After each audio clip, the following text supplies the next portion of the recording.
7-8 लोगों को, घर वालों को सँभालना मुश्किल होता है। आप 31 ईयर्स के जब एज थे तब पूरे वो अपने उस क्षेत्र को सँभाल रहे थे। आज तो सदन को सँभाल रहे हैं, वो भी अपोज़िट पार्टी को भी सँभाल रहे हैं। आलोचना भी होगी, प्रशंसा भी होगी। ना तो आलोचना से विचलित होइए, ना प्रशंसा से बहुत ज्यादा खुश होइए। माननीय अटल बिहारी वाजपेयी जी की राजनीति और आज की जहाँ पर रील्स पे चल रही है, टूल किट चल रही है। हमारी पहचान अच्छी शिक्षा हो सकती है, अच्छे संस्कार हो सकते हैं। हमारी पहचान आज के नए इनोवेशंस हो सकते हैं, नए स्टार्टअप हो सकते हैं। सर जब आप वहाँ पर स्पीकर की चेयर पे बैठे होते हैं, एक रूपरेखा है जहाँ पे गुस्सा भी होते हैं लोगों से, डांटते भी हैं लोगों को और कई बार समझाते भी हैं बहुत प्यार से उसमें। तो फिर वो जो बैलेंस रखना, तो जहां पर बैठो, मुझे लगता है कि यार ये वाली कुर्सी ना इधर की है ना उधर की है, न पक्ष न प्रतिपक्ष, निष्पक्ष की है। for your personal vision for UP scenario and UP development देश में सबसे उत्तम प्रदेश हो। and biggest conception about politics. राजनीतिक व्यक्ति ही समाज को सुधार सकता है।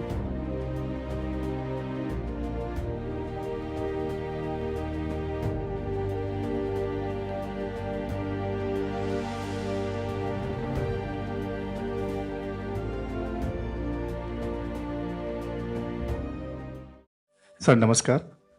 Now we welcome everyone in our most awaited episode. Our show name is Startup Suffer by Alok Pandey. As the most of audience is very new, just I want to explain that what is the suffer and suffer. तो someone was criticized me that कि suffer की spelling गलत लिखा हुआ है नीचे. तो just I want to clarify one more thing. If someone is in any startup ecosystem, that time it is a journey that has the many pains, many challenges. So I just want to reflect the both of things in by our show. कि it is a journey with the pain and suffer. And my mentor is always say that कि surfer never suffer in this suffer. तो ये मेरा coat था, मैं copyright ने ले रखा है सर से, तो मैं इसको यूज कर लेता हूँ हर टाइम पे। तो नाउ वी वेलकम, फर्क को सब जान गए हैं, लेकिन मैं एक फॉर्मेट है सर जो हमारे ऑनलाइन में व्यूअर्स हैं, जो कल को यूट्यूब में लॉन्च होगा, तो मुझे फिर से इंट्रोड्यूस करना होगा। मैं हिमाकत करूंगा आपके सामने दोबारा से आपका नाम लेने की। तो now we welcome our honourable speaker UP assembly, legislative assembly, Shri Satish Mahana ji in our startup सफर। Thank you. इसके पहले सर मैं बता दूं कि इसका एक फॉर्मेट था कि इस पर जो क्राइटेरिया सर लगा था कि इसमें 30 साल से नीचे के बच्चे होंगे और इनकी एवोल्यूशन 1 करोड़ से ऊपर होगी। तो तो पर इसकी वजह आप यहाँ पर क्यों लाया गया आपको, इसके लिए हम लोगों ने एक स्पेशल एपिसोड सीरीज चलाई हुई है जहाँ पर पॉलिसी के लिए अवेयरनेस का प्रोग्राम कर रहे हैं। इसके पहले हमने यूपी स्टार्ट इन यूपी के साथ प्रोग्राम किया था, तो वहाँ से आपको रिकमेंड भी किया गया कि sir is the best person to जो बताएंगे इस बारे में। तो अब मैं शुरू करता हूँ फॉर्मल तरीके से। तो पर सीधे मैं क्वेश्चंस पे आ रहा हूँ आपके लिए sir. Sir what is the 31 years में सर जहाँ पर लोग सोच भी नहीं पाते हमें करना क्या है। मुझे पता है कि मैं अपनी बात भी करूँगी, कंफ्यूज रहते हैं। उस टाइम पे सर आप सब कुछ छोड़ के सर एमएलए और इलेक्शंस में लड़ रहे थे, और ये कैसा विजन था कि जो आपको इतना फोकस कर दिया? देखिए, बहुत लंबी जर्नी है, बहुत कम समय के अंतर्गत इसको बता पाना कठिन है, लेकिन मैं शॉर्ट में बताऊंगा। क्योंकि मैं राजनीतिक क्षेत्र में काम नहीं करता था। I was a business man looking after my business. My father was closely associated with RSS। वो जिले के संघ चालक के रूप में उनका दायित्व था। तो मैं श्री राम जन्मभूमि आंदोलन में बजरंग दल का संयोजक था। तो उसी समय 1984 में पहले राम जन्मभूमि आंदोलन शुरू हुआ, उसके बाद 90s में इसने बहुत तेजी पकड़ी। तो उसमें एक नौजवान लड़का जो अपने उद्देश्य और मिशन के लिए काम करता था, तो संघ के द्वारा यह निर्णय लिया गया कि मुझे राजनीतिक क्षेत्र में काम करना है। तो मेरे बहुत आश्चर्य की बात थी, तो आई वाज सरप्राइज्ड कि यार why me, I don't know anything, I don't know P about politics. I would like to request you, if you want to know my journey of politics, we had a interaction session with Hindustan Times, Coffee with HT. Yeah. Probably if you go through that, that is a more than half an hour program. So you will know detail about that, because it is not possible to reveal all those facts within few minutes. It's not possible. Anyway, मैं इस बात को यहाँ पर सबके सामने कहना चाहता हूँ कि जो आपके कैरियर का और अपने जीवन का सबसे मुश्किल काम होता है वो राजनीति होता है। कभी कभी लोग इस बात को समझते हैं कि राजनीति में जो कुछ नहीं कर सकते वो राजनीति में चले जाते हैं, लेकिन मैं इस बात को कहना चाहता हूं जो सब कुछ कर सकते हैं वो राजनीति में जाते हैं। क्योंकि अच्छी पढ़ाई करना ये व्यक्ति के स्वभाव में, डेमोक्रेटिक सिस्टम के अंतर्गत जो हमारा कॉन्स्टिट्यूशंस कहता है, जिन 3 पिलर्स की बात करता है, लेजिस्लेशन, एडमिनिस्ट्रेशन और जुडिशरी, तो पढ़ लिख कर आप दिन रात पढ़ गए और आपने अच्छे नंबर ले लिया, आप अच्छे पेस जगह पर प्लेस्ड हो गए, वो आपकी योग्यता है, आवश्यक भी है। लेकिन सबको साथ लेकर चलने का वो स्वभाव अगर किसी भी व्यक्ति में हो सकता है, वो राजनीतिक व्यक्ति में हो सकता है। आप जिस समय परिवार की बात करते हैं तो एक परिवार में 5 लोग 7 लोग हैं, उनको सेटिस्फाई करना मुश्किल होता है, और लाखों लोग जो आपको चुनते हैं उनकी एक्सपेक्टेशंस के प्रति खरा उतरना ये बहुत मुश्किल होता है। मैं इस बात को कहकर आगे आप जो क्वेश्चंस लोगे लूंगा, क्योंकि मैं इस बात को पिछले 3-4 दशक में, 30-40 वर्षों में राजनीतिक और राजनीतिज्ञों को बहुत एक बैड नेम दिया गया। उसके कारण समाज में विकृतियां हैं, क्योंकि जिस समय उसको बैड नेम दिया गया कि ये तो कुछ नहीं कर सकते, ये तो इस टाइप के हैं, इस टाइप के हैं, तो लोगों का विश्वास नहीं था। तो डेमोक्रेसी के जो सबसे मजबूत स्तंभ के ऊपर अविश्वास था, तो उसके ऊपर विश्वास पूर्वक हम उसको कैसे पूरा कर सकते थे सिस्टम को। Yes. विभिन्न संस्थाओं के द्वारा, I won't name them because मैं यहां पर बैठकर किसी इंस्टीट्यूशंस के प्रतिस्पर्धा और उसको नीचे दिखाने की बात नहीं कर रहा। डेमोक्रेसी में अब सिस्टम हो गया कि एक दूसरे से हम सुपीरियर हैं, इस बात को प्रूव करने का, इससे हम कमजोर होंगे। एक दूसरे के साथ चलने का और अपने अपने सीमाओं में काम करने से हम मजबूत होंगे। यह बहुत महत्वपूर्ण बात है, मैं यहां पर कहना चाहता हूं। तो इसलिए राजनीतिक क्षेत्र में काम करने वालों का जो सम्मान होता है, और आई एम सॉरी अगर उसको दूसरे तरीके से मैं कहूं जो कि अनुचित होगा, लेकिन एग्जाम्पल के रूप में मैं कहना चाहता हूं कि अगर समाज में ऐसे लोग रूल कर रहे हैं, इसका एक प्रतिबिंब रिफ्लेक्ट होकर इस बात को जाएगा कि हमारी देश की जनता ऐसी है, समझदार नहीं है कि ऐसे लोगों को चुनती है। हम अपने देश की जनता के प्रति अविश्वास नहीं व्यक्त कर सकते। इसलिए राजनीतिक क्षेत्र में काम करने का मुझे अवसर मिला। जब मैं आया था तो मुझे लगा था कहां फंस गए, मुझे अब लगता है कि नहीं, सही है। और विकास की इस यात्रा में देश को आगे बढ़ाने के लिए अगर कोई व्यक्ति काम करता है वर्षों से, राजनीतिक क्षेत्र के लोग हैं। और आज सौभाग्य से उस क्षितिज के ऊपर बैठे हुए राजनीतिक कार्यकर्ता आदरणीय श्रीमान नरेंद्र मोदी ही हैं जो देश को आगे बढ़ा रहे हैं। Yes sir.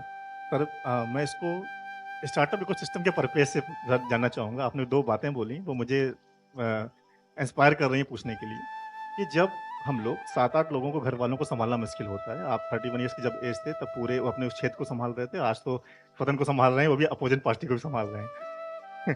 लेकिन सर जब कभी ऐसा होता है कि उसी में जनता की सेवा कर रहे होते हैं कुछ, तब भी आपको ब्लेम गेम होता है या मिल जाता है जनता की तरफ से, तब कैसे हैंडल करते हैं कि मैं तो पूरा जीवन दे दिया इन लोगों को। मैं, क्योंकि ये क्या होता है, ये जब हम क्लाइंट की बात करते हैं एंटरप्रेन्योरशिप के एंगल से मैं देखना चाहता हूँ, वो लोग समझ लेंगे उस तरीके से, आप समझा देंगे हमको अपने तरीके से। देखिए, मैं इसको एक छोटे से एग्जाम्पल के रूप में कहना चाहता हूँ कि हम सब लोगों ने हो सकता है सुना, एक समुद्र की कहानी है जी, 2 मिनट की है। Yes sir.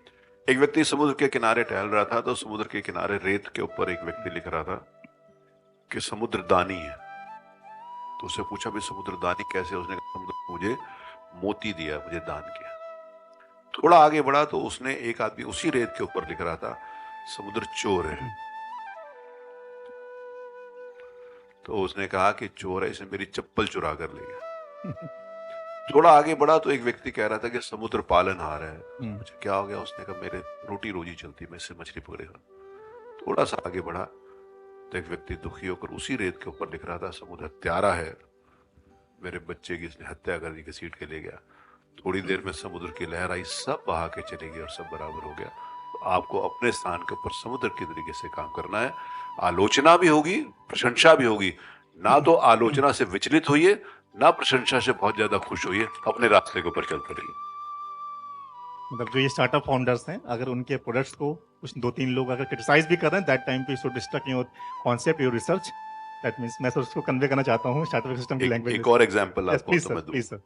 एक मैंने सुना था एग्जांपल, उसने कहा एक व्यक्ति बहुत अच्छा काम करता था, लोग उसकी बहुत प्रशंसा करते थे। एक बार वो बैठा था तो he overheard somebody talking negative about him, और वो ये लोग बोल रहे थे लोग इसके सामने तो प्रशंसा करते हैं तो बहुत बेकार आदमी है। तो उसके दिमाग में यार ये सचमुच ये लोग मेरे सामने प्रशंसा, मैं तो बहुत बेकार हूँ। तो फिर उसके सामने भी जो प्रशंसा करे उसको लगता है इसको जरूर मेरे से काम होगा, मेरे प्रशंसा मैं उस लायक नहीं हूँ। वो ऐसा ऐसा अच्छा काम करने वाले के दिमाग में बहुत नेगेटिविटी भर गई, उसकी बीवी भी उससे परेशान होने लगी। एक दिन उसने अपने दोस्त को बोला भाई ये ऐसे करता है। उसके दोस्त ने कहा आज मेरे घर आना, गांव में मेरे पास हो। तो उसके घर गया, रात होगी, वहां सोया। तो रात को जब सोया तो उसको मेंढकों की आवाजें टर टर, बहुत परेशान होकर उसने कहा मुझे नींद नहीं आ रही। उसने कहा भाई तू रात को सो जा, सवेरे बात करेंगे। तो बड़ी मुश्किल से रात को उसको सुलाया। सवेरे वो कहा कि ये टर टर की आवाज कहाँ से आ रही? तो उसने कहा तालाब से आ रही थी।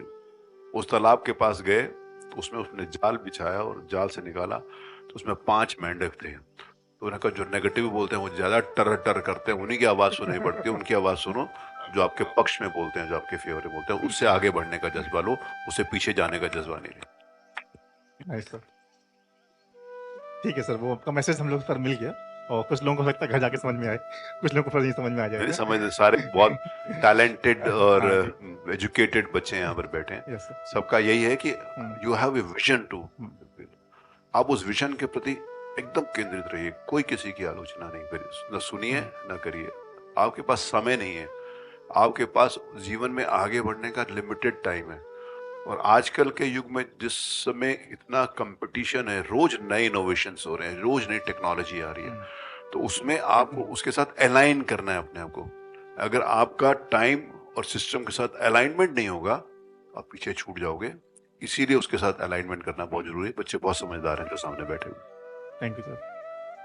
ठीक है सर, अब मैं आ रहा हूँ इसके पहले का जो कार्यकाल था as a industrial development minister जब आप रहे, पर उस टाइम के कुछ ऐसे सिग्निफिकेंस चेंजेस या फिर कुछ पॉलिसीज जो बनाई जो कानपुर की जो ये पहली पहचान थी, आई थिंक मुझे लगता है कि हम सब ग्रीडी हैं, वेट कर रहे हैं दोबारा से कि वो रिगेन टू इट्स ओरिजिनल जो आइडेंटिटी थी कि मैनचेस्टर ऑफ इंडिया। तो फिर कुछ ऐसे किए गए या अभी काम बाकी है उसके लिए? देखिए, डेवलपमेंट प्रोग्रेस के लिए हमेशा टाइम बाकी, हमेशा करना है। yes, कभी कभी आप सोचते हो कि हम पीछे छूट गए। किसने पूछा what is the right time to start? उसने कहा 20 साल पहले what is the right time. उसने कहा वो अब कब है? उसने कहा अब आज से। जो 20 साल पहले छूट गया उसको पीछे हम रोक नहीं सकते। अनफॉर्चुनेटली यूपी का जो परसेप्शन था वो नेगेटिव था, चाहे लॉ एंड ऑर्डर से हो, चाहे इंफ्रास्ट्रक्चर के नाते से हो, चाहे पावर सप्लाई के नाते से हो, चाहे ऑफिसर्स के साथ जिस प्रकार का एक व्यवहार होता था, वो बहुत सारी नेगेटिविटी yes, थी। पहले व्यक्ति काम करता था तो 2 इंडिविजुअल्स के इंटरेस्ट के लिए। कोई इंडस्ट्रियलिस्ट आया किसी ऑफिसर के पास, उसने पूछा कि भैया बताओ क्या लगाना चाहते हो? उसने कहा इंडस्ट्री। उसने कहा तुम्हारा क्या फायदा है? तो उसने कहा मेरा फायदा है कि मैं इंडस्ट्री लगाऊंगा, पैसे कमाऊंगा। तो उसने कहा मेरा क्या फायदा है कि मैं तुम्हारा काम करूं? तो उसने कहा आपका भी फायदा सोचेंगे। तो पहले अगर कोई काम होता था तो that was in interest of 2 individuals. वो इंटरेस्ट 2 इंडिविजुअल से शिफ्ट होकर पब्लिक इंटरेस्ट बन गया, और इस समय पब्लिक इंटरेस्ट बन गया तो बहुत सारे चेंजेस आए। लोगों को पता लगने लगा कि यहाँ पर अब लॉ एंड ऑर्डर ठीक है, पावर सप्लाई अच्छी है, इंफ्रास्ट्रक्चर अच्छा हो रहा है, ऑफिसर्स के साथ व्यवहार अच्छा हो रहा है, पॉलिसी अच्छी बनी है। क्योंकि I was the first industry minister to frame policy after 2017। तो उसकी पॉलिसी की मैंने एक लाइन पढ़ी। मैं और मेरे ऑफिसर्स रात को 2-2 बजे तक बैठते थे। ऑफिसर्स को कोई परेशानी होती थी कि यार ये मंत्री जी बैठ जाते हैं, तो जनरली तो होता था मंत्री जी के पास ले जाओ तो वो फाइनल अप्रूवल कर देते थे। तो मैं कहता नहीं, मेरे को पढ़ना है। क्योंकि मैं बिजनेसमैन फैमिली से आता था, तो ग्राउंड लेवल के ऊपर एक बिजनेसमैन क्या समझता है, क्या प्रॉब्लम्स हैं उसकी, उसको एड्रेस करने का काम। उसके एक माहौल बदलाव आता था। यूपी के पास पोटेंशियल बहुत शुरू से था। We have a huge area of fertile land. We have good water resources, whether there are surface water or underground water. Yeah, both are available there. We are the largest producers of milk in this country. हमारे पास जितनी खेती है, fertile land, मैंने आपको बताया, बहुत सारी चीजें हैं जो पॉजिटिव हैं। तो उस नाते से उसका प्रोजेक्शन नहीं हुआ। yes.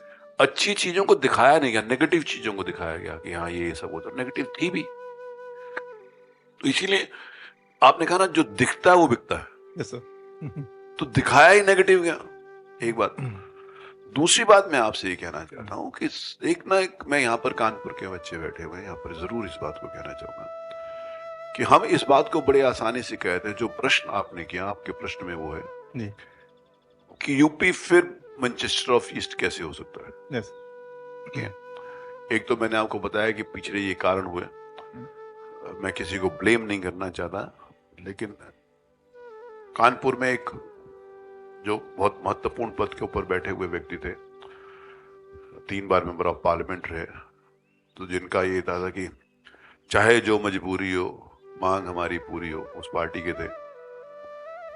अब चाहे जो मजबूरी हो मांग हमारी पूरी हो नहीं चलेगा, अब चलेगा कि देश के हित में करेंगे काम, काम का लेंगे पूरा दाम। हम जो काम करेंगे उसके पूरे पैसे लेंगे, ये तो हमारा अधिकार हो सकता है। लेकिन जिस समय हम इंडस्ट्री के नाते से काम करते हैं, मैं इंडस्ट्री मिनिस्टर बना तो मैंने कहा कि इंडस्ट्रियलिस्ट जो उसका है, जो उसके काम करने वाले कर्मचारी हैं, जो उसका मैनेजमेंट सिस्टम है, जो हमारा सरकारी सिस्टम है, we all have to work together collectively, we our, हमारा सबका रिस्पॉन्स होना चाहिए, एक बात। दूसरी बात मैं ये बताना चाहता हूँ कि एक जमाने में जिस समय कानपुर में मिलें चलती थी, वो मिलें था कि कपड़ा मिले थे, वो गवर्नमेंट चलाती थी, गवर्नमेंट की एल्गिन मिल्स थी, गवर्नमेंट मिनिस्ट्री ऑफ टेक्सटाइल्स की ये सारी की सारी मिलें होती थी। Unfortunately as time pass by, government business नहीं कर सकती, बिजनेसमैन को बिजनेस करना पड़ेगा। यस। उसके कारण देश भर के अंतर्गत जहां जहां सरकार बिजनेस कर रही थी, सब कुछ बंद हो गया। ये टेक्सटाइल मिल्स यहां ही नहीं बंद हुई, पंजाब में सारी बंद हो गई, मुंबई में सारी बंद हो गई, गुजरात में सारी बंद हो गई, सब जगह, all over country. Now I would like to request my children, those who are here, कि लेट अस स्टॉप टॉकिंग कि यूपी में, कि कानपुर में बिजनेस नहीं है या इंडस्ट्री नहीं है। I just want to tell you, Kanpur आज की डेट में साबुन का सबसे बड़ा मैन्युफैक्चरर है। कानपुर आज की डेट में एडिबल ऑयल्स का सबसे बड़ा मैन्युफैक्चरर है। कानपुर आज की डेट में मसाले जो है, स्पाइसेस का सबसे बड़ा मैन्युफैक्चरर। कानपुर आज की डेट में लेदर का सबसे बड़ा, कानपुर आज की डेट में होजरी का सबसे बड़ा मैन्युफैक्चरर। कानपुर आज की डेट में अब होने वाला है, यहाँ पर जिस समय मैं इंडस्ट्री मिनिस्टर था, मैंने इंडस्ट्रियल कॉरिडोर डेवलप किया था, वहाँ पर आर्म्स एंड एम्यूनिशन की फैक्ट्री बहुत तेजी से काम चल रहा है, डानी से आज 1 नंबर के ऊपर वो भी आ जाएगा। PSUs के माध्यम से देखें तो कानपुर में जितने भी सारे डिफेंस के PSUs हैं, whether it is parachute factory, whether it is ordnance equipment factory, whether it is ordnance factory, whether it is DGSND, whether it is DMSRD, whether blah blah blah, चाहे स्मॉल आर्म्स फैक्ट्री, ये सारे आज की date में भी बड़े हैं। तो जिस समय कपड़ा के मिले थी तो ये सारी चीजें नहीं थी ना। अब उसके बाद ये चीजें आई है नहीं। एक मित्र ने कहा कि आपकी सरकार आने से हमारा बड़ा नुकसान हो गया। मैंने कहा क्या नुकसान हो गया? उसने कहा हमारे इन्वर्टर और जनरेटर बिकना बंद हो गया क्योंकि लाइट पूरी आ रही है। लाइट पूरी आने से इन्वर्टर और जनरेटर बिकना बंद हो जाएंगे तो वो एब्सोल्यूट हो गए प्रोग्राम। आज के जमाने में जिस समय हम फोटो खिंचाते थे, हमारी शादी हुई थी तो यहाँ से फिल्म दिल्ली गई थी धुलने के लिए। आजकल सबके हाथ में मोबाइल है और एक फोटो नहीं 10-10 खींचते हैं, उसके बाद मुंह बना के देखते हैं कि ठीक बनी है कि नहीं बनी। अच्छी नहीं होती तो डिलीट मार देते हैं, नहीं खींच लेते हैं। पहले ये ऑप्शन नहीं था। तो जैसे जैसे टेक्नोलॉजी बढ़ेगी, जैसे जैसे ज़रूरतें बढ़ेंगी, जैसे जैसे आवश्यकता बढ़ेगी, जैसे जैसे डिमांड बढ़ेगी, नई चीज़ें आएंगी। और उन नई चीज़ों में आज की डेट में भी अगर हम इस बात को मान लें कि NCR का प्रिविलेज है नोएडा और उसके आसपास के एरिया को, कि राष्ट्रीय राजधानी का स्वाभाविक है, बहुत सारे एडवांटेजेस होते हैं। अगर उसको छोड़ दें तो आज की डेट में भी यूपी सबसे बड़ा इंडस्ट्रियल एरिया यूपी में है। तो इस बात के लिए हम उसको और अच्छा कैसे कर सकते हैं इसकी बात तो सोचें। लेकिन ये कहना दे, यहाँ के लोग ही कहना शुरू करें यूपी में तो कुछ है ही नहीं, तो कोई आएगा क्यों? यूपी में सब कुछ है तभी लोग आएंगे। तो ये हम कहना शुरू करें। तो देन सर, मतलब ये एक परसेप्शन है, मिसकंसेप्शन है कि अब गवर्नमेंट बिजनेस नहीं कर सकती है, इसलिए इंडस्ट्री को हम रिस्टार्ट नहीं कर सकते। जो ये मिल्क थी, देखिए उसके सारी मशीन्स एब्सोल्यूट हो चुकी। देखिए आज से 40 साल पहले जो मशीन्स थी, डू यू थिंक कि आज हैं? नहीं, वो तो नहीं है सर। क्या आप समझते हैं कि सरकारी कर्मचारी जो सरकार में काम करता है वो इंडस्ट्री चला लेगा? ये मजबूरी नहीं है, this is the demand of the time. ये आज की डेट में ये डिमांड है कि नई मशीन। और उसके लिए देखिए कोई भी बिजनेसमैन है, विद ड्यू रिस्पेक्ट, सरकार आपको मदद कर सकती है, सरकार आपका काम नहीं कर सकती। दैट मीन्स उसको लेकिन हम लोग नए सिरे से शुरू नहीं कर सकते हैं कि अब इस पॉलिसी किसी अंतर्गत ऐसा पॉसिबल हो सकता है? देखिए वो तो डिसाइड हो चुके हैं। देखिए we have been carrying on these discussions for last more than 15 to 20 years now. It has been categorically and कहते हैं कि पूरा लाउड एंड क्लियर मैसेज हो चुका है कि वो नहीं चल सकती, लेकिन फिर भी हम पूछते रहते हैं कि चलेगी कि नहीं चलेगी। इसको पूछना बंद करें क्योंकि वो नहीं चलेगी। ठीक है, एक मैसेज अच्छा मिला लोगों को कि आई थिंक अभी आगे से क्वेश्चन नहीं खत्म हो जाएगा क्योंकि बहुत ये खुद खत्म बड़े है, लोगों को पता हाँ, है। yes, sir. ये कई बार इसके बारे में बात हुई है, लेकिन फिर भी पॉलिटिकल रीजंस के कारण हाँ, exactly. कि नहीं कुछ ना कुछ बनाए रखो, उसके हाँ, कारण चलता है, लेकिन इंडस्ट्री के नाते से नहीं चलता। हाँ, पर आपने ये बोल ही दिया तो क्या कि मैं थोड़ा सा इस क्वेश्चन को बाद में लाना चाह रहा था। कोई मगर बात नहीं, जब आप चाहो लो। सर आपने बोला है तो क्या अब पॉलिटिकल जो एक कल्चर है क्या वो भी एक बिजनेस तरह चल रहा है कि ये चीज ट्रेंड होना चाहिए, ये ऐसा होना चाहिए? कैसा आप जरा स्पेसिफाई हाँ, करिए। जैसे अभी आपने बोला कि जैसे कि ये एक मिल्स वाला मुद्दा हो गया, तो ये इसलिए उठाया जाता है क्योंकि ये एक पॉलिटिकल एंगल से पे वर्क करता है। देखिए जो लोग मेरे को उन्होंने बुलाया था कर्मचारी, मैंने कहा अब जो वहां पर कर्मचारी थे उन्होंने अपना सारा जीवन वहां लगाया, इसमें कोई दो राय नहीं है। जी, उनको सम्मानजनक तरीके से उनको कैसे वीआरएस देके या जो उनके ड्यूज हैं वो देके उनको देखिए मैं आई एम सॉरी, मैं भी मेरे को भी मालूम है आप लाइव कर रहे हो, ये कहीं ना कहीं जाएगा, हो सकता है I may earn bad name out of it, but facts को बात करने की हिम्मत होनी चाहिए। एग्जैक्टली, और वो मैं हिम्मत दिखाता हूँ। Thank you sir, thank you. That is means कि अब जो कल्चर है सर, मैं आपने तो बहुत एक लंबा एक लीप आपने गुजारा हुआ है, 31 से 30 साल से ऊपर हो रखा है आपको। उस तरह की राजनीति जहां पर लोग माननीय अटल बिहारी वाजपेयी जी की राजनीति और आज की जहां पर रील्स पे चल रही है, टूल किट चल रही है, ये क्या डिफरेंस सर आप फील करते हैं तब से और आज की राजनीति? देखिए हर राजनीति में आज तब की राजनीति आज की राजनीति में फर्क है। एक जमाना था जिस समय, मैं इस बात को कई अवसरों के ऊपर कहता हूँ, यहाँ पर भी मैं कहना चाहता हूँ कि एक जमाना था जो आपका माइंडसेट आपको क्या चाहता था समाज में, देश में, अपने लिए, वो था। उसमें आज बहुत बड़ा परिवर्तन आया। जैसे छोटा सा एग्जाम्पल देता हूँ, हमारे इधर मित्र बैठे हुए, इन्होंने एक पिक्चर देखी होगी, रोटी कपड़ा और मकान। आजकल के बच्चों ने नहीं देखी होगी लेकिन सुना होगा। उसमें गाना था कि महंगाई मार गई, महंगाई मार गई। मैं उस गाने पर भी नहीं जाना चाहता। उस गाने की एक आखिरी लाइन थी कि जीवन के बस 3 निशान, रोटी कपड़ा और मकान। अगर किसी ने गाना सुना हो, नहीं सुना तो सुनेंगे उस गाने को, कि जीवन के बस 3 निशान, रोटी कपड़ा और मकान। तो जीवन के हमारे को यही सिखाया गया कि यही हमारी पहचान है, यही हमारे निशान है कि हमें रोटी कपड़ा और मकान चाहिए। ये जीवन जीने की सबसे 3 महत्वपूर्ण आवश्यकताएं तो हो सकती है, हमारी पहचान नहीं हो सकती। हमारी पहचान ये नौजवान बच्चे बैठे हैं जिनके मन के अंतर्गत विजन है, जिसमें काम करने की इच्छा शक्ति है, जो नित नए रोज इनोवेशंस करते हैं, नित नए रोज उन ऊंचाइयों को ऊपर पहुंचाने का प्रयास करते हैं, देश के नाते से सेवा करते हैं, समाज के नाते से सेवा करते हैं, अपने बिजनेस को आगे बढ़ाने का प्रयास करते हैं, अपने परिवार को आगे बढ़ाने, अच्छी शिक्षा देते हैं, अच्छा संस्कार देते हैं। हमारी पहचान अच्छी शिक्षा हो सकती है, अच्छे संस्कार हो सकते हैं। हमारी पहचान आज की नए इनोवेशंस हो सकते हैं, नए स्टार्टअप हो सकते हैं। हमारी पहचान सिर्फ रोटी कपड़ा और मकान नहीं हो सकती। तब और आज में इतना अंतर है। सर आपने बहुत इसको कहते हैं कागज में सागर भर दिया, वो छोटी सी चीज में बता दिया कि क्या चीज है। सर अब आते हैं थोड़ा सा उन चीज़ों पर जो बहुत ही ज्वलंत मुद्दे हैं आज के यूपी के स्टार्टअप इकोसिस्टम पे, क्योंकि मैं इसको प्रिवेल कर रहा हूँ पिछले 5 साल से। तो वहाँ मैं बहुत ग्राउंड लेवल पे देखता हूँ सर कि प्रॉब्लम्स क्या है। तो यूपी स्टार्टअप इकोसिस्टम का जो है 1 ट्रिलियन इकोनॉमी का जो विजन लेकर के है, तो ग्राउंड लेवल पे जब तक हम काम नहीं करते हैं, मतलब कि स्टार्टअप को फिर यूनिकॉर्न एक मिथ है मेरे हिसाब से, मेरा पर्सनल ओपिनियन है। तो उसको पहुंचाने के लिए कि छोटे छोटे स्टार्टअप्स इकोसिस्टम पे जो लोग आ रहे हैं उन तक अपनी पॉलिसीज को, जो गैप है हमारा, वो कैसे कम करें और उसको कैसे अचीव करेंगे, क्या पर विजन है उसके लिए हम लोगों का? देखिए ये अब स्टार्टअप्स के लिए बहुत बहुत बहुत विजनरी हैं हमारे लोग, ठीक है, और वो अपने आप को, मैंने एक लाइन शुरू में कहते, we have to align with the system.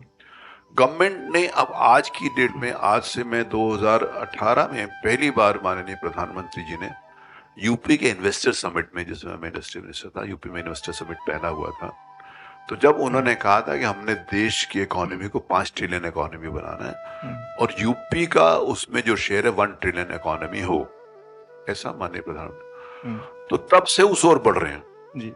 देखिए मैं आज से 2017-18 से पहले लोग, आम व्यक्ति डिस्कस नहीं करता था इकोनॉमी क्या हो, लोगों को पता नहीं था। आई एम सॉरी, जिस समय मैं कन्फेस कर रहा हूं, तो मुझे इस बात को कन्फेस करने में भी कोई गुरेज नहीं है कि जिस दिन प्रधानमंत्री ने कहा था उस दिन मैंने गूगल पे देखा यार हमारी देश की इकोनॉमी है कितनी। Very clear. एग्जैक्टली। उसमें कोई हर व्यक्ति को हर चीज की जानकारी हर समय हो। आज हमारे नौजवान, हमारे बच्चे, हमारा बिजनेसमैन, हमारे लोग डिस्कस करते हैं कि 1 ट्रिलियन इकोनॉमी है क्या। बिल्कुल, आज वो डिस्कशन सही है पे, और आज जिस समय वो डिस्कशन पे ऐसा माहौल है, देखिए 1 ट्रिलियन इकोनॉमी जब तक नीचे एमएसएमई को मजबूत नहीं करेंगे, जब तक नीचे रहने वाले जो व्यक्ति, जैसे अभी आपने यहाँ पर कहा, अभी मानी वीसी साहब ने भी इस बात को बोलो, I am thankful to honourable Shri Vinay Pathak ji के वो इस प्रकार के मतलब टॉक्स ऑर्गेनाइज करते हैं। तो मैंने इस बात को, जैसे 2 टियर सिटी से या 3 टियर सिटी से लोग कहते हैं कि वो आगे आ रहे हैं, बढ़ रहे हैं, तो मेरे ध्यान में आई एक बात कि जो 2 टियर सिटी से 3 टियर सिटी से मेहनत करते हैं, आगे आते हैं, आगे आने के बाद, क्योंकि मेरे को थोड़ा एक शौक है, मैं पूरी दुनिया में घूमने का शौक है, तो बहुत कहते हैं कि हम छोटे से शहर से आए हैं, लेकिन छोटे से शहर से जो कुछ पाकर आगे बढ़ते हैं वो छोटे शहर में वो चीज़ दिखाना नहीं चाहते, वो वहीं रह जाना चाहते हैं बड़े शहरों के अंदर, चाहे वो डॉक्टर हो, चाहे वो इंजीनियर हो, चाहे डॉक्टर साहब भी जो हैं वो कहाँ से आए, छोटे शहर से आए, लेकिन अगर कानपुर में भी वो डॉक्टरी करना चाहेंगे तो कहेंगे मैं स्वरूप नगर में करूंगा, लाल बंगले में बच्चे हुए रहने की अच्छी जगह नहीं है। तो जो जहां से आए हैं वो वहां पर वापस करें ना समाज को, जो समाज से लिया है। तो ये बात बहुत महत्वपूर्ण है। आजकल के तारीख में ये जो इनक्यूबेटर्स की बात करेंगे अब आप, तो वो आप, मैं उसके कहाँ हैं, हम AKTU में बहुत सारे हैं, he was vice chancellor in AKTU at that time, इन्होंने बहुत शुरुआत की, IIT में है। लेकिन पब्लिक पार्टिसिपेशन कैसे हो? एक बात मैंने, जिस समय मैं इंडस्ट्री मिनिस्टर था, मैंने उसकी कोशिश करी थी कि एक तो एकेडमिया, एक बिजनेसमैन, एक गवर्नमेंट, तीनों जब तक एक स्थान के ऊपर नहीं आएंगे तब तक हम इसमें आगे प्रगति नहीं कर सकते। बिल्कुल सही।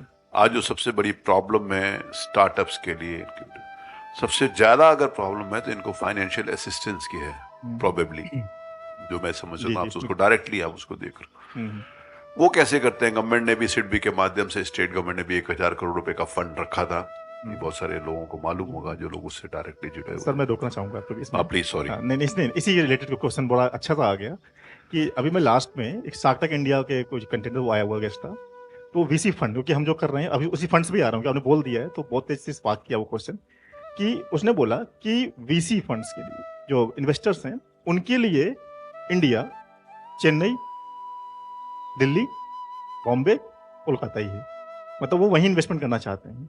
तो अब उसी फंड की बात है, जो फंड का अलाइनमेंट है क्योंकि वो तो पूरे इंडिया के लिए है, तो वो फंड का अलाइनमेंट हम यूपी में लाने के लिए पॉलिसीज क्या कर रहे हैं, उसी को बस कॉम्प्लीमेंट आपका क्वेश्चन हो जाएगा मेरा भी। अच्छा क्वेश्चन है, मैं इस बात को, I am happy you have asked this. During somewhere in 2019, before Covid, I was there in Singapore for an industrial roadshow. Yes. So I asked the people over there कि यार हिंदुस्तान आते हो? उन्हें कहा आते हैं। कभी दिल्ली आए? उन्हें कहा नहीं। उन्हें कहा कहाँ है? उन्हें कहा बेंगलोर जाते हैं, चेन्नई जाते हैं, वहां जाते हैं। एक यहाँ पर बात थी कि अगर हैदराबाद में ही है आईटी का सिस्टम, आईटी का सेटअप, अगर उस समय एक चीफ मिनिस्टर थे श्री चंद्रबाबू नायडू, असाइड्स पॉलिटिक्स, लेकिन उस समय कहा जाता है वो CEO है। He was not being named as chief minister, उनको chief executive officer कहा जाता था। तो वहां के नाते से now जो आपने बोला है, now people have started thinking something different now. It will take time because for many decades you can say that we were never at that position that people would have thought that they had to come to UP. एक perception था कि UP Bihar एक साथ लोग नाम लेते थे। समाज में 2 चीजों का नाम लिया जाता है, या तो जो बहुत अच्छा होता है या जो बहुत खराब होता है। दोनों चीजों का, ये दोनों चीजें हमेशा याद रहती हैं। तो मैं कभी कभी अपने ऑफिसर्स के बीच में, अपने मित्रों के बीच में बैठता हूँ तो मैं कहता हूँ बहुत अच्छा काम करो, लोग याद करें। उसने कहा इतना अच्छा तो नहीं कर पाएंगे। मैंने बहुत खराब काम करो कि लोग याद रखें। बीच वाले को कोई याद नहीं रख बीच वाले को कोई याद रख रहा हो तो बताओ। एक जमाने में आंध्र प्रदेश के चीफ मिनिस्टर का नाम था, साइमल्टेनियस उनके साथ साथ बिहार के चीफ मिनिस्टर का भी नाम था ना। I will not name anybody क्योंकि मैं पॉलिटिक्स नहीं कर रहा। तो आज थोड़ा इट विल टेक टाइम। मैं उस परसेप्शन को अब थोड़ा धीरे धीरे बढ़ रहा है। आज ये बच्चे बैठे हुए ना, ये उसको चेंज करेंगे, ये बताएंगे कि हमारे में टैलेंट है। देखिए, मैं I am sorry to say that, please don't mind, with due respect to all individuals present here, अभी भी देखता हूँ कि बहुत सारे लोग बहुत सारी ऊंची डिग्री लेने के बाद उनको अंग्रेजी का एक लाइन भी बोलने नहीं आता। मैं अंग्रेजी बोलने वाले को बहुत ज़्यादा ये नहीं महत्व कर देता कि अंग्रेजी बोलनी आ रही तो बहुत अच्छा। मैं मुंबई में रोड शो के लिए गया था, तो वहाँ टाई और सूट लगाकर मैंने अंग्रेजी में भाषण दिया। तो दिल्ली में बैठे हुए IAS अफसर बोल रहे थे, UP has change now. What happened? The minister of UP is delivering his lecture in English with a tie and suit also. तो मैंने कहा, is this the only criteria that UP is changing now? What policies we have made, how we are conducting that, क्या हम लोगों को पहुंचा रहे हैं, कैसे हमारे लोगों के साथ बिजनेस है, कैसे हमारे लोगों के साथ स्वभाव है, कितना इन्वेस्टमेंट आ रहा है, हर क्षेत्र के अंतर्गत क्या क्या हम इंसेंटिव्स दे रहे हैं, कैसे हमने बिजली का, मैं ये बात होनी चाहिए, सिर्फ अंग्रेजी भाषा नहीं होती जी। लेकिन मैंने बोला कि बहुत सारे लोग हैं। मैं एक इंटरव्यू में बैठा हुआ था, एक अपनी विधा में, मैं उसका नाम नहीं लूंगा किसी, क्योंकि मैं किसी को बड़ा या छोटा या ऊंचा नहीं दिखाने के लिए काम कर रहा हूँ। उस विधा का भी नाम नहीं लूंगा। उस विधा के बारे में जब मैंने उससे पूछा कि आप जानते हो, तो उसने कहा मैंने उससे, एक छोटा सा एग्जांपल दूंगा, सॉरी जी। एक मेरा बहुत अच्छा वर्कर था, तो उसने MA इंग्लिश से किया हुआ था। तो उसने कहा मेरे को आपके स्कूल में टीचर के लिए बनाना था। मेरे फादर थे तब, तो मैंने स्कूल में जो इन्होंने इंटरव्यू लेना था, मेरा स्कूल था, मेरे father was the president of that. तो मैंने चारों लोगों को फोन किया कि चारों लोग, ये मेरा वर्कर है, इसको आपको जरा ध्यान रखना है, इसको टीचर। तो उन्होंने उसको टीचर के लिए समझा। वापस आया, मैंने कहा क्या हो गया इंटरव्यू? उन्होंने कहा हो गया। मैंने कैसा? उन्होंने कहा थोड़ा सा कुछ ठीक नहीं हुआ। तो मैंने चारों लोगों को फोन किया, तो चारों लोगों ने कहा हम सब ने बराबर बराबर नंबर दिए इसको, कि आपका फोन आ गया था तो हम उसमें गड़बड़ नहीं कर सकते, हमने बराबर बराबर नंबर दिया। कि कितने कितने दिए? उन्होंने कहा सब ने का 0 दिया। तो मैंने अपने फादर को बोला, तो मेरा बड़ा अच्छा कार्य करता है, बताइए 0 दिया। उन्होंने कहा कोई बात नहीं, उसको बुलाना। नेक्स्ट डे वो गया, तो उन्होंने कहा ये पेपर पढ़ा टाइम्स ऑफ इंडिया, इसको पढ़ो। आई एम सॉरी, वो पेपर नहीं पढ़ पाया। उसकी किस्मत बहुत अच्छी थी, हमारे स्कूल में टीचर होता तो आज उसको 15-20 हजार मिल रहे होते। जी सर। आज उसको 75,000 मिल रहे हैं। ओके सर, मैं समझ गया आपकी बात, क्या आप कहना चाह रहे हैं। तो ये अब माहौल बना है। यस। अब हम बात कर रहे हैं, आप बताओ, ये हमारे VC साहब बैठे हैं, चलो ये इधर लोग बैठे हुए हैं, they are by the grace of Almighty, they are well educated, talented people, those who have reached those heights by their dedication, by their education, by their commitment to their word, whatever. ये लोग वहां पर पहुंचे हैं। लेकिन जिस समय के ये लोग हैं, उस समय इसकी बात होती थी क्या? चर्चा ही नहीं होती थी, बात ही नहीं होती थी। अब बात होती है। yes, बात होगी तो जो हम बोलते हैं वो हम सुनते हैं, जो हम सुनते हैं वो हम सोचते हैं, जो हम सोचते हैं वैसे हम काम करते हैं, से काम करते हैं वैसी आदत हो जाती है। बिल्कुल। जैसी आदत हो जाती है वैसा करेक्टर हो जाता है, और जैसा करेक्टर होता है वैसी ही डेस्टिनी होती है। इसलिए अच्छा सोचो। मुझे लगता है कि सर का ये फ्लेवर बात करने का पहली बार आज सामने आया होगा। पहली बार ही सुन रहे होंगे ये लोग मुझे। हाँ नहीं सर, एक वजह भी है, इसीलिए जो आपने पहले ही बोल दिया कि क्योंकि अभी है कि वो एक अलग सेगमेंट था, लेकिन मुझे लग रहा है कि आज शायद काफी दिमाग या मन चेंज होगा लोगों का, कि पॉलिटिशियन के बारे में जो मिथ फैले हुए हैं उसके बारे में मैं भी आऊंगा। मैं आपको बताता हूँ। अच्छा, अगर बीच में अगर आप अनुमति दो तो प्लीज आप अगर बाद में आया क्वेश्चन उसको स्किप कर देना कि पहले आ गया। Yes sir, yes sir. I would like to inform my friends over here कि I मतलब being a speaker, I have 403 members in my assembly. There are 403 MLA हैं जो यूपी से चुन कर गए हैं। MLA मतलब member of legislative assembly. I am speaker of the legislature. I have 403 members. Out of that 403 members, I am having 18 doctors, those who are MBBS, MD, MS. I'm having 16 management people, MBA, BCA. I'm having 15 technically qualified people, those who are MTech and BTech. I have 14 PhD, जो doctorate जिन्होंने किया हुआ है. I am having 85 law graduates. आप क्या समझते हो, ये जो सब लोग डिग्री लेकर आए ये लोग अनपढ़ हैं क्या? तो ये परसेप्शन बता, ये इसलिए मैं बताता हूं कि वहां पर बैठे हुए लोग योग्य हैं, और दूसरी बात इसलिए बताता हूं कि और योग्य लोग राजनीति में आए और उसको आगे बढ़ाने का काम करें, अच्छे लोग आए, इसलिए कहता हूं. यूपी बदल रहा है, मतलब आप अब ये आपने जस्टिफाई कर दिया उस चीज को कि अब फैक्ट मैं आपके पास जो आंकड़े दे रहा हूँ, मैं नाम के साथ दे रहा हूँ. आप आओ विधानसभा में देखेंगे, you can go to the website, you have each and everything there. जो भी मैं आपको बता रहा हूँ, ये मैं ये नहीं बता रहा हूँ कि होंगे हैं, और जिस समय मैं यहाँ पर बैठ रहा हूँ ऑन रिकॉर्ड बता रहा हूँ, तो उसमें एक भी नंबर अगर इधर उधर होगा तो मेरी क्रेडिबिलिटी के ऊपर फर्क पड़ेगा कि आपने ऐसे कहा था. सर अभी मैं यहाँ पे चीज कन्फेस करना चाहूंगा अभी आपके सामने. सर मैं कुछ सोच के आया था कुछ इंटरव्यू करने के लिए, आपने इतने डायमेंशंस ओपन कर दिए मेरे लिए, मुझे लगता है 2 घंटे भी मैं अगर इंटरव्यू करूंगा खत्म नहीं हो पाएगा, और मैं बड़ा ग्रेडी हो रहा हूँ इस चीज़ को लेकर के, क्योंकि लिटरली वो डायमेंशन जो आपने अभी ओपन कर दिए, जो आंकड़े आए थे वो रिसर्च में मेरे पार्ट नहीं आ पाए, जो आपने भी हमें बता दिया, तो आपके माध्यम से चीज़ें पहुँच जाएंगी वहाँ तक. तो वापस सर मुझे आना पड़ेगा अपने उसी जॉनर पे, क्योंकि शो का जो माध्यम है, जो विजन है, वो डिस्ट्रैक्ट नहीं करके. तो सर जो मेन प्रॉब्लम आ रहा, आप भी समझ रहे होंगे कि पॉलिसी में 3 एंगल हो जाते हैं कि पॉलिसी आप बना किसके लिए रहे हैं, पॉलिसी मेकिंग और पॉलिसी इम्प्लीमेंटेशन. राइट, ठीक है सर. तो प्रॉब्लम क्या है कि इम्प्लीमेंटेशन तो ठीक है, मेकिंग ठीक है, जिसके लिए बना रहे होते हैं वहीं तक नहीं पहुंच पा रहे होते. इस गैप को कम करने के लिए जो रीजन है यहाँ पर स्टार्टअप का, जो मैं बोल रहा हूँ कि स्टार्टअप सिस्टम की पॉलिसीज बन रही हैं, लेकिन अभी भी बहुत लोगों को नहीं पता. ये मेरा हर जगह पेन पॉइंट है, हमारा हर प्लेटफॉर्म पे रहता है. तो ऐसा हम क्या इनिशिएटिव ले रही है, यूपी गवर्नमेंट ले रहे हैं, आपके थ्रू जाना चाहेंगे क्योंकि आप भी उस पर पार्ट हैं, कि वहां तक उस गैप को कम करने के लिए ब्रिज को बनाने के लिए काम कर रहे हैं. Right, good question.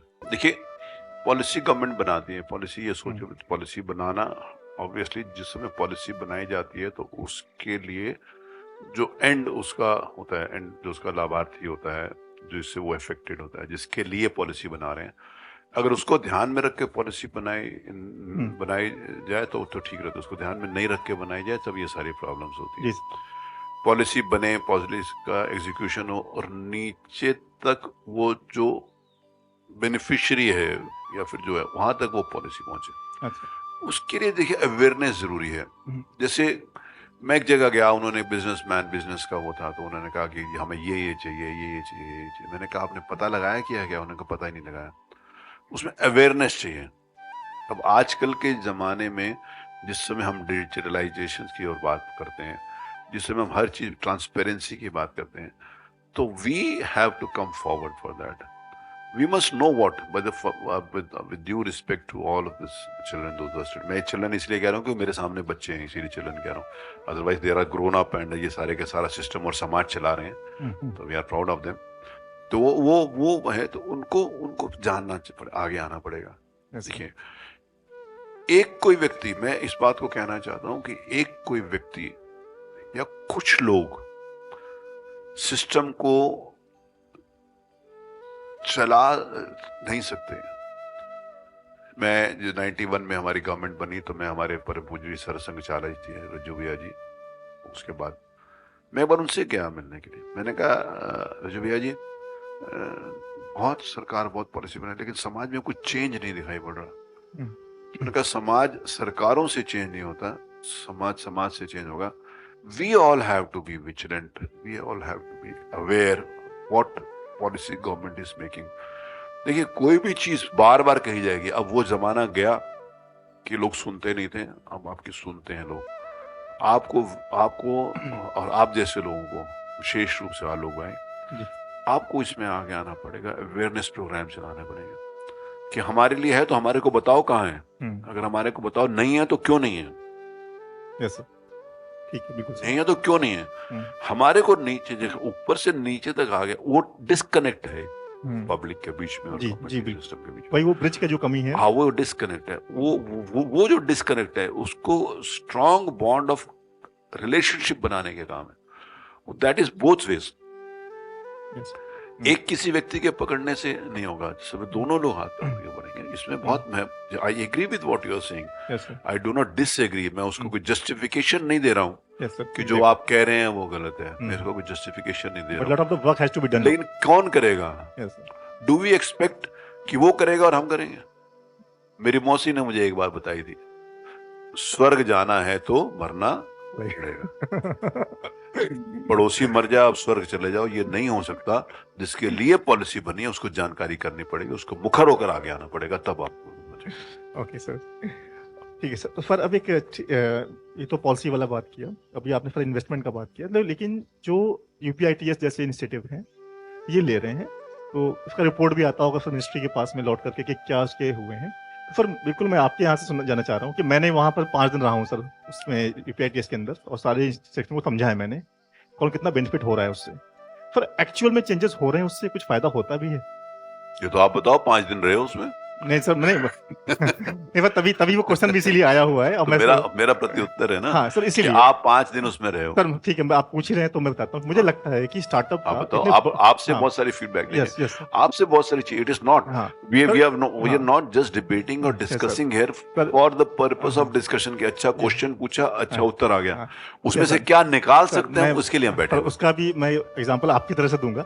जैसे आप यहाँ पे लोग कुछ कम लोग देख रहे होंगे, मैंने यहाँ पे किसी को भी फोर्सफुली नहीं बुलाया, मैंने ये फ्लोट किया कि जिसका मन है वो आएगा, जो समझना चाहेगा। मेरा मैसेज पहुंच पाएगा कि नहीं, मुझे पता अभी आज 100 तक पहुंचा, कल को 200 तक पहुंच जाएगा। तो मेरा मानना यही था कि यूपीआईटीएस जैसे जहां पे चीजें बहुत बड़ी हो जाती हैं तो अपना विजन खो देती हैं। वहां पर सर 11-12 हॉल थे, मैं 5 दिन में पूरे हॉल देख नहीं पाया, पूरे स्टॉल से मिल नहीं पाया। उससे ज्यादा मैं सर लखनऊ जाता हूँ तो मैं 20 लोगों से मिल लेता हूँ। मेरा एक यहाँ से इस प्लेटफॉर्म से आपके थ्रू सर है कि ये आपने फीडबैक मांगा है, तो विद ड्यू रिस्पेक्ट मैं इसको एकदम आप सही कह रहे हो। हाँ, तो ये है कि ये जब बड़े बड़े विजन्स होते हैं तो आपको ये लगता है कि ये अपने विजन को अचीव कर पाते हैं, इतना इम्पैक्टफुल रहते हैं, रेदर देन कि हम छोटे छोटे एक इवेंट्स करें। देखिए, ये बात जो आप कह रहे हो, मैं इस बात से इनकार नहीं करता कि बहुत सारे बड़ी बड़ी पॉलिसीज बड़े बड़े लोगों को ध्यान में रख के बनाई जाती हैं। Yes yes sir, got it.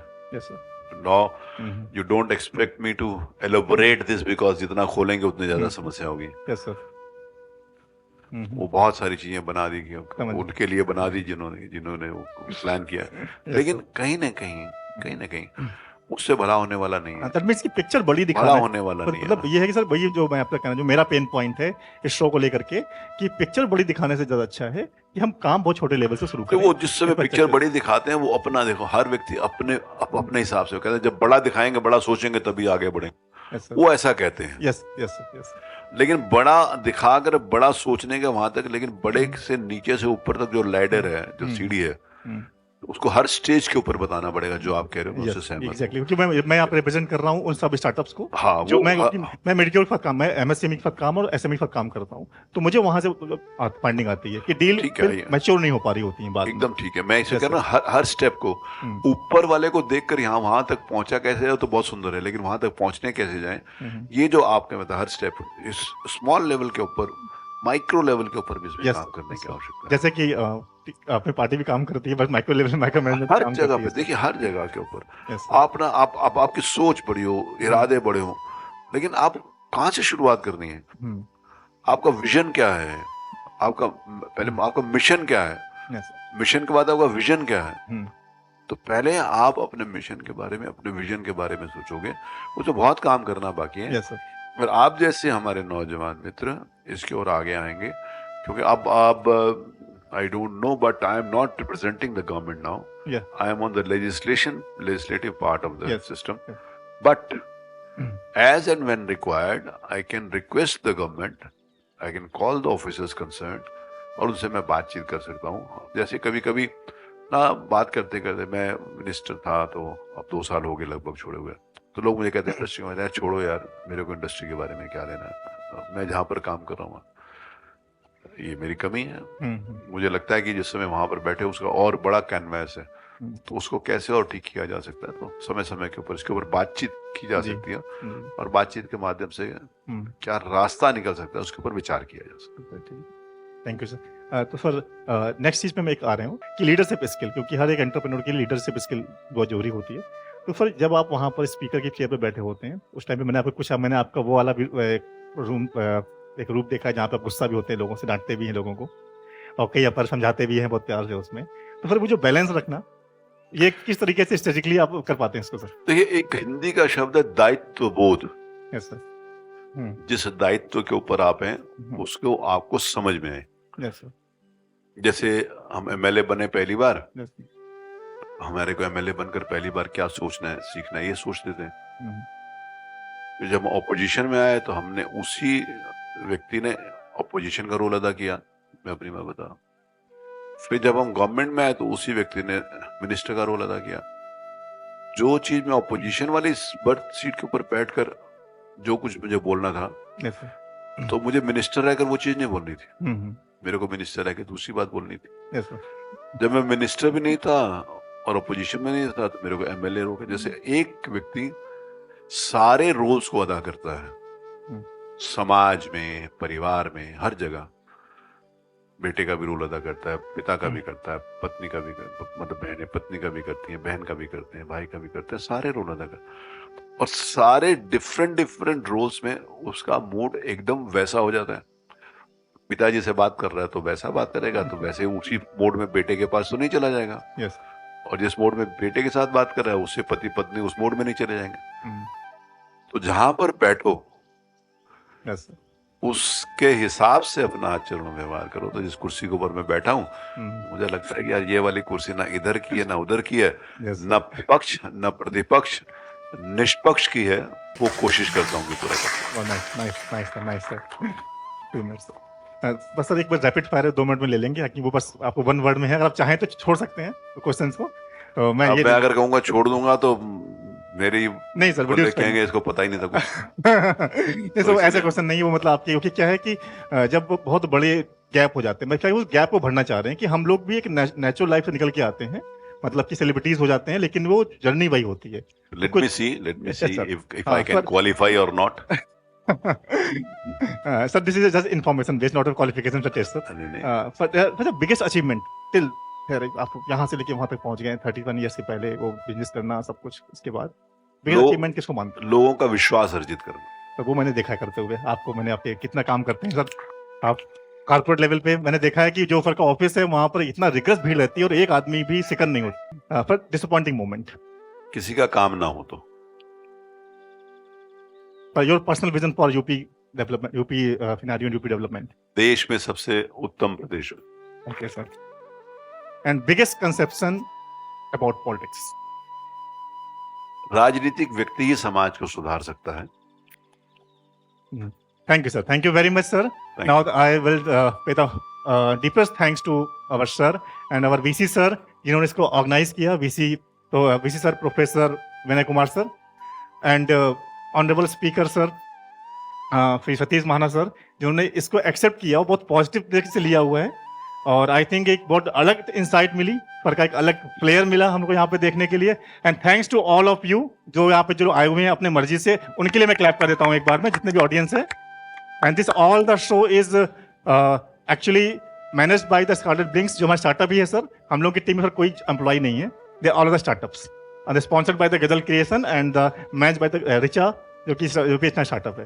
तो this is the we are the setting the example कि वॉलंटियर होना सबसे बड़ी चीज है किसी भी जॉब से होने से, वहां पर आपकी रिस्पॉन्सिबिलिटी बढ़ जाती है।